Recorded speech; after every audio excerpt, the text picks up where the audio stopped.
Jackie, una de las doctorandos de la UPEL. Hoy les vamos a hablar de algunos temas que están transformando el mundo, que son las teorías políticas.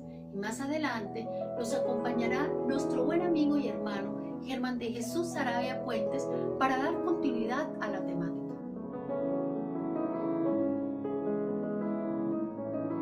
¿Qué es la política según Arendt? Para Arendt, la libertad en el campo político empieza cuando todas las necesidades elementales de la vida están superadas por el gobierno.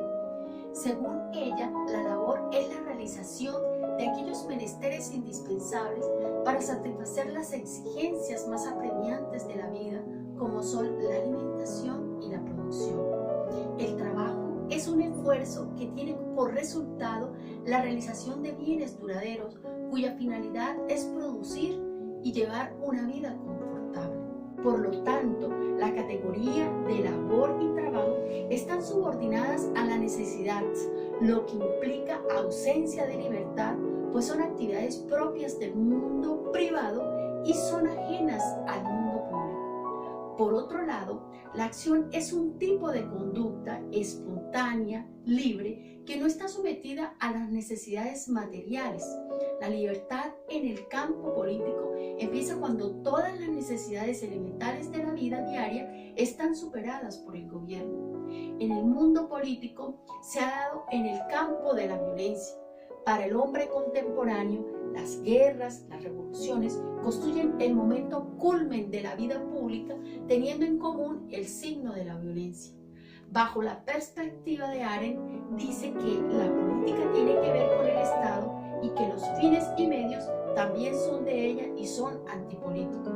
Por tanto, el Estado opera con un medio que es la coacción física, lo que constituye la negación política, y cuando incentiva el crecimiento económico, fomenta la distribución de la riqueza, cumple con las metas reguladoras, interviniendo en el mundo del trabajo y en el mundo de la labor. Para Arendt, la política no tiene que ver con el gobierno, pues esta supone la relación de mando y obediencia, es decir, entre gobernantes y gobernados.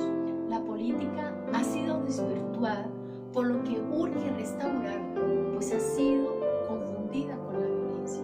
En síntesis, ¿qué es lo que acabaría con la política?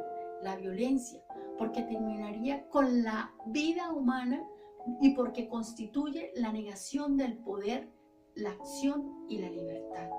Por tanto, las causas de la extinción de la política serían el contaminarla con el trabajo y la labor, irrupción de la ciencia política, la tecnocracia y las ideas dogmáticas, pues introducen la verdad en el campo de la política. En conclusión, la política en sí es el consenso de las relaciones de cooperación que prosperan en una atmósfera de cordialidad entre hombres que se reúnen e intercambian sus opiniones y sus apreciaciones mediante la palabra para terminar en consenso. Ideología y aparatos ideológicos del Estado, según Althusser. Hay que renovar los medios de producción para que la reproducción sea posible. Entonces, ¿qué es la reproducción de las condiciones de producción? Toda formación social depende de un modo de producción dominante, es decir, las fuerzas productivas y las relaciones de producción existentes. Por tanto, no hay producción posible si no se asegura la reproducción de los medios de producción, y lo que es necesario, prever todos los años la reproducción de lo que se agota o se gasta en la producción, ya sea materia prima, instalaciones, instrumentos de producción.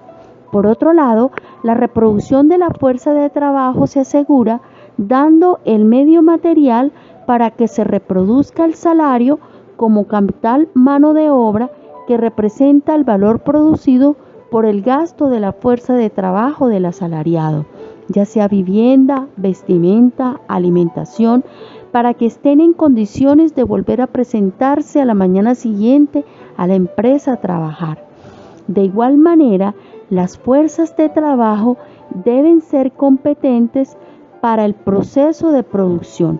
Por ejemplo, a nivel de escuela, en la escuela se aprenden técnicas y reglas del buen uso que son utilizados en los aparatos de producción, ya sea a nivel de obreros, técnicos o ingenieros, como reglas de moral y de conciencia cívica y profesional, es decir, reglas de respeto a la división social técnica del trabajo y reglas de orden. Se aprende a hablar bien, a redactar y saber dar órdenes. Infraestructura y superestructura. La estructura de toda sociedad está constituida por niveles o instancias, como son la infraestructura, la superestructura y las ideológicas, de las cuales están las fuerzas productivas y las relaciones de producción. Dentro de la infraestructura está la base económica. Dentro de la superestructura están los niveles jurídico y político. Y dentro de las ideológicas están las religiosas, la moral, la jurídica y la política. En síntesis, estructura de toda sociedad debe tener una base que sería la infraestructura y los pisos que sería la superestructura. Vale la pena decir que teoría descriptiva a la teoría a secas es descriptiva, ya que es observable en el campo que la concierne. En cuanto a los aparatos ideológicos del Estado, como el ejército, la policía, los tribunales y las prisiones, son realidades que representan al observador inmediato bajo las formas de instituciones distintas y especializadas, como son los sindicatos de información y prensa, radio y televisión, la cultura, lo político, lo religioso, el escolar y los que provienen del dominio privado. En síntesis, la mayoría de los aparatos ideológicos del Estado son privados. Por tanto, la distinción entre lo público y lo privado es una distinción del derecho burgués. La diferencia entre el aparato ideológico del Estado y aparatos represivos del Estado es que el represivo funciona mediante la violencia y los del Estado funcionan mediante la ideología. Los aparatos ideológicos de Estado pueden no solo ser objeto, sino también lugar de la lucha de clases. Con respecto acerca de la ideología, ¿es un sueño? ¿Es algo imaginario? La ideología tiene una historia propia en un sentido positivo, al estar dotada de una estructura y de un funcionamiento real que transforma al individuo.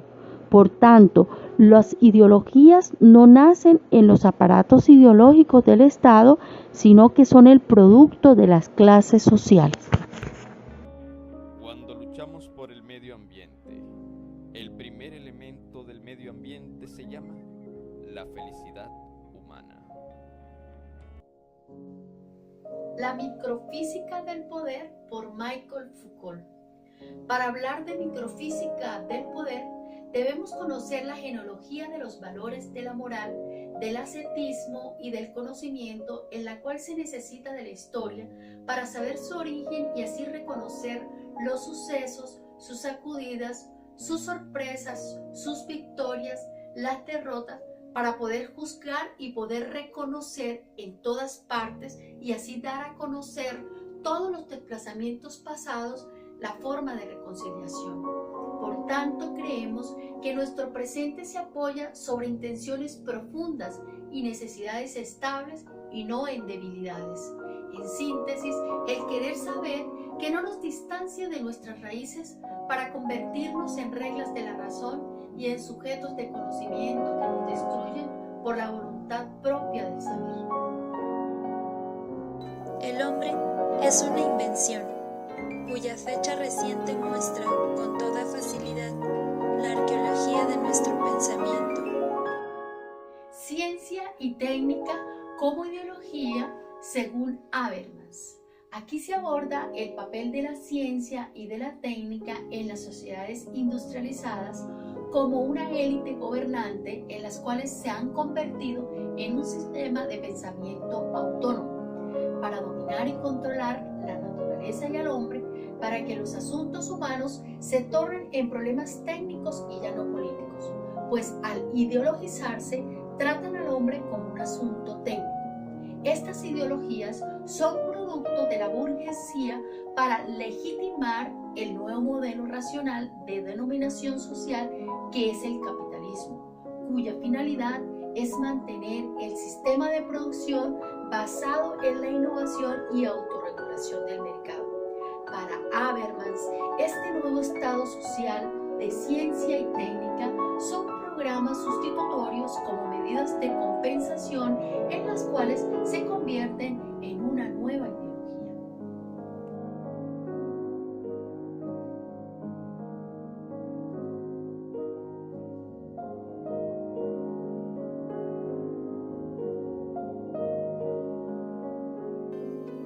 El hombre y la vanidad mueven el mundo.